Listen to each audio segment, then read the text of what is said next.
तो आईपीएल 2025 के mega auction के लिए बीसीसीआई और आईपीएल की तमाम फ्रेंचाइजीज के बीच मीटिंग में सिर्फ एक रात का समय रह गया है और ये मीटिंग सिर्फ इस मेगा ऑक्शन के लिए ही नहीं बल्कि आने वाले आईपीएल के कई सालों का ब्लूप्रिंट तैयार करने के लिए भी बहुत ज्यादा अहम होने वाली है। और कुल मिलाकर के पूरे 5 एजेंडा ऐसे हैं जो कि इस मीटिंग के लिए सेट कर दिए गए हैं और उनके ऊपर ढेर सारा डिस्कशन और ढेर सारी डिबेट हमें दिखाई देगी और उसके बाद जो न्यूज निकल करके आएगी वो तय करेगी कि आईपीएल का भविष्य किस दिशा में जाने वाला है। आपको शायद पता नहीं होगा, बहुत सारे व्यूअर्स हमारे काफी ज्यादा यंग हैं, तो ललित मोदी ने जब आईपीएल शुरू किया था उस टाइम पर आईपीएल और बीसीसीआई के बीच बहुत ज्यादा इस तरीके की मीटिंग हुआ करती थी जिसमें जो फ्रेंचाइजीज थी वो खुलकर टेबल पर अपने आइडियाज रखती थी। लेकिन हाल फिलहाल में क्या हुआ है, इस तरीके की मीटिंग होना थोड़ी सी कम हो गई थी, लेकिन यहां से एक बहुत ही बढ़िया शुरुआत हो रही है क्योंकि आने वाले समय में क्रिकेट बहुत ही तेजी से बदलने वाला है and IPL must act accordingly. तो बिना देर किए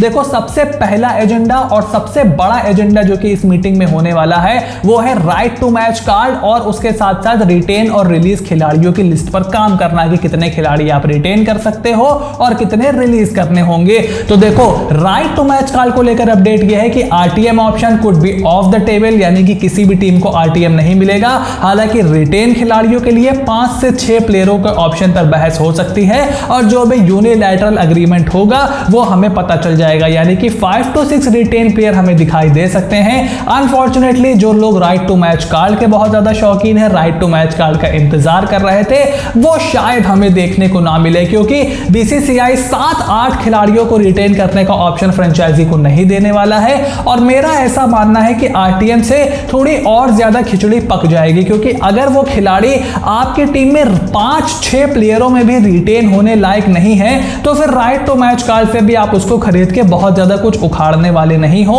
उससे क्या होगा, आप उसको टीम में लेने के चक्कर में ज्यादा पैसे दोगे क्योंकि सामने वाली टीम भी आइडेंटिफाई कर लेंगी कि कौन सी टीम किस प्लेयर को टारगेट करेगी और जैसे ही उस प्लेयर का नाम आएगा तो प्राइसेस बहुत ज्यादा इन्फ्लेट करने की स्ट्रेटजी दूसरी टीम अपनाएंगी और इससे काफी ज्यादा खिचड़ी भी पक जाएगी। तो सबसे बड़ा एजेंडा यही है कि 5 प्लेयरों को रिटेन करने का ऑप्शन मिलता है या फिर 6 प्लेयरों को रिटेन करने का ऑप्शन मिलता है। 5 से 6 मोस्ट लाइकली होने वाला है।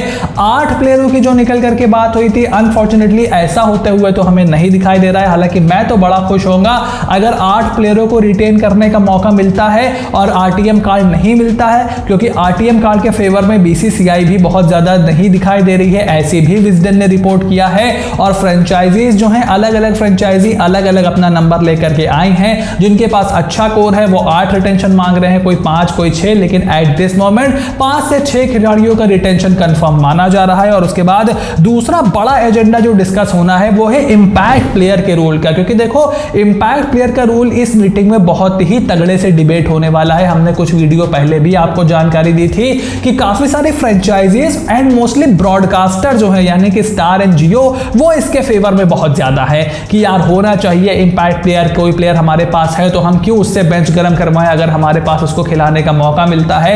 लेकिन जो सपोर्ट स्टाफ है काफी सारी टीम्स का and the players, they are not really happy about it, क्योंकि जो प्लेयर इंपैक्ट बन करके आता है वो सिर्फ एक ही डिपार्टमेंट में कंट्रीब्यूट कर पाता है, या तो बेचारा बॉलिंग करता है, फील्डिंग करने का मौका उसको नहीं मिलता है।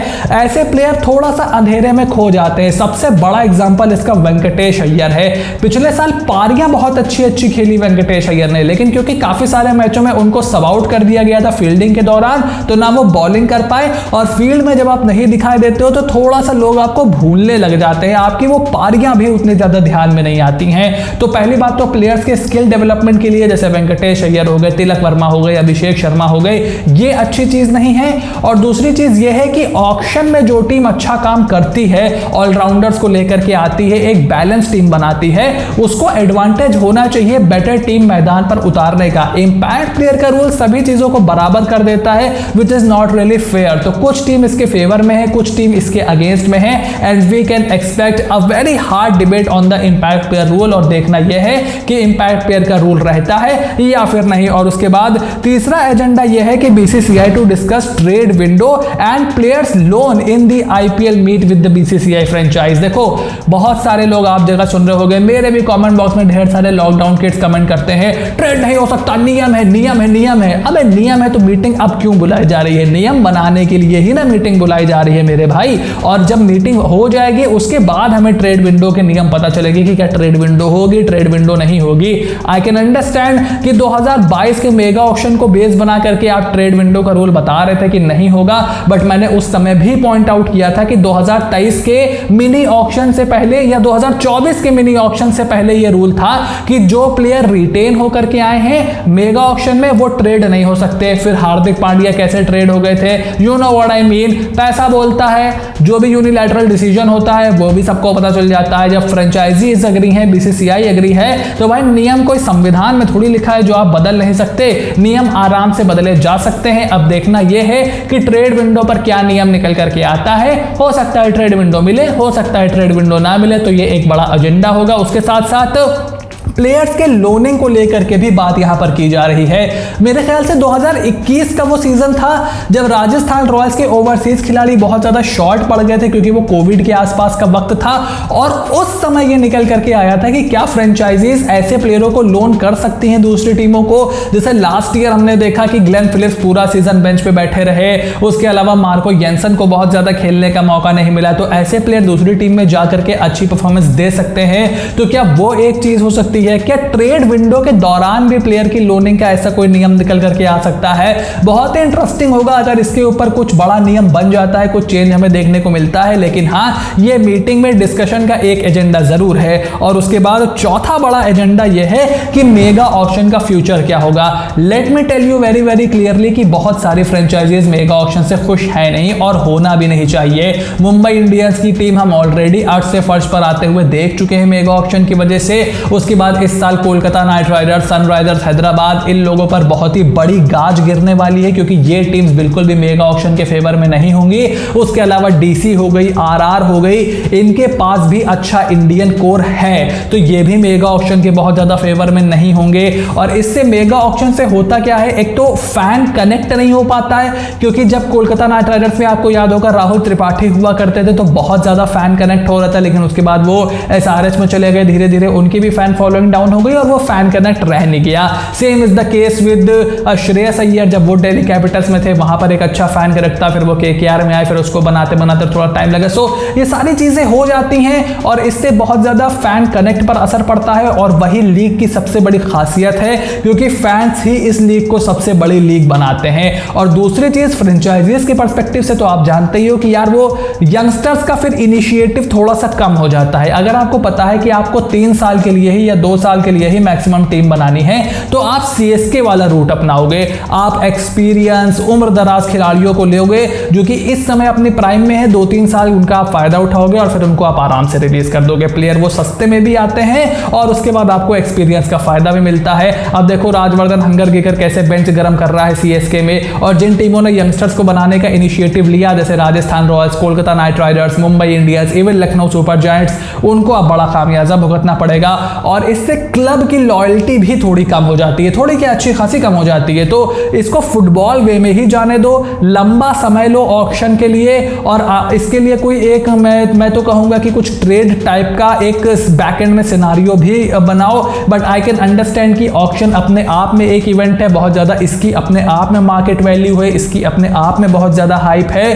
तो BCCI want to continue with this, but at the same time आपको फ्रेंचाइजीज और फैन कनेक्ट के बारे में भी शिद्दत से सोचना होगा और इसीलिए ये इस मीटिंग का एक बहुत बड़ा एजेंडा है। और उसके बाद फाइनल एजेंडा इस मीटिंग का तो नहीं, लेकिन इस मीटिंग में एक बहुत बड़ा रोल प्ले कर सकता है और वो ये है कि Mahendra Singh Dhoni, Thala Dhoni is likely to extend his run in the IPL 2025 अगर बीसीसीआई 5 से 6 रिटेंशन अलाउ करती है तो। अब देखो महेंद्र सिंह धोनी आईपीएल के सबसे बड़े सेलिंग पॉइंट है, मतलब दूसरी टीमें अपने सोशल मीडिया पर धोनी धोनी करती रहती है, तो मेरी आज तक नहीं समझ में आया भाई वो तुम्हारा राइवल है मेरे दोस्त, तुम क्रिकेट को छोड़कर के धोनी धोनी धोनी धोनी करने लगते हो। I really don't like that shit but it is what you can do about it. But Ruturaj Gaikwad बेचारे कप्तान थे पिछले साल, उनका पोस्टर ही नहीं दिखाई दिया मुझे जियो सिनेमा पे, पोस्टर ही उस बंदे का नहीं दिखाई दिया, हर जगह धोनी धोनी धोनी धोनी लगा रहता था। तो धोनी सबसे बड़े सेलिंग पॉइंट है इस आईपीएल के।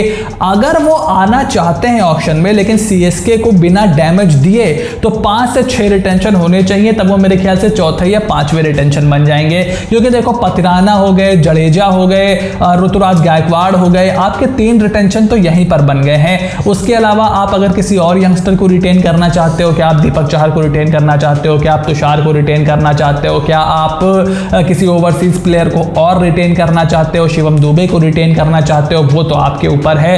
तो धोनी बहुत ज्यादा पैसे तो नहीं चाहेंगे, लेकिन अगर वो खेलना चाहेंगे तो वो यही चाहेंगे कि सीएसके के कोर को वो डैमेज ना करें। तो 5वां या 6ठा रिटेंशन वो बनने की कोशिश करेंगे, और वो अगर बीसीसीआई अलाउ करती है तभी धोनी खेलेंगे। So this is a very big chance कि महेंद्र सिंह धोनी हमें आईपीएल 2025 में खेलते हुए दिखाई दे, और वो डिपेंड करेगा कि इस मीटिंग का नतीजा क्या निकल करके आता है। तो बहुत ही इंपॉर्टेंट मीटिंग ये आईपीएल के फ्यूचर के कॉन्टेक्स्ट में होने वाली है। अब कौन सा रूल आप देखना चाहोगे, कौन सा रूल आपको पसंद नहीं है, और किस रूल के आप खिलाफ हो, किस रूल में आप चेंजेस चाहते हो, मुझे कमेंट बॉक्स में लिख करके जरूर बताओ। चैनल को सब्सक्राइब करो, नोटिफिकेशन की घंटी बजा करके रखो। इंस्टाग्राम, ट्विटर, टेलीग्राम सबका लिंक आपको डिस्क्रिप्शन में मिल जाएगा। वहां पर हजार फॉलोअर्स के हम बहुत ज्यादा करीब हैं, तो वहां पर जाकर के भी फटाफट से फॉलो कर लो एंड स्टे ट्यून, क्योंकि इस मीटिंग से रिलेटेड जितनी भी अपडेट होगी फटाफट हम आपके लिए लेकर के आएंगे। So I will see you soon in the next video.